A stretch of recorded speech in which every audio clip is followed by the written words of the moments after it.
ఈ లాంగ్ వచ్చేసరికి 2 in number ఉంటాయండి. అండ్ వేరే షార్ట్ సిలియరీ ఆర్టరీ వచ్చేసరికి 20 in నెంబర్ ఉంటాయండి. ఇది స్క్లీరాని పియర్స్ చేసుకుంటూ వస్తుందండి ఐబాల్లోకి and away from the optic nerve.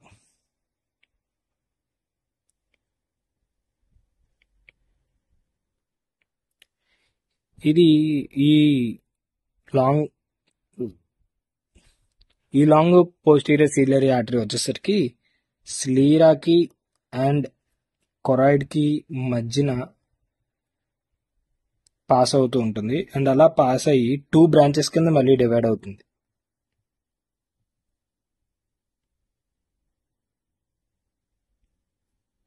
And supplies ciliary muscles అన్నమాట. అండ్ ఈ 2 బ్రాంచెస్ కూడా వచ్చి major arterial circle of iris కింద ఫామ్ అయ్యి అక్కడ ఒక ఎనాస్టమోసిస్ కింద ఫామ్ అయ్యి supplies and superior peripheral iris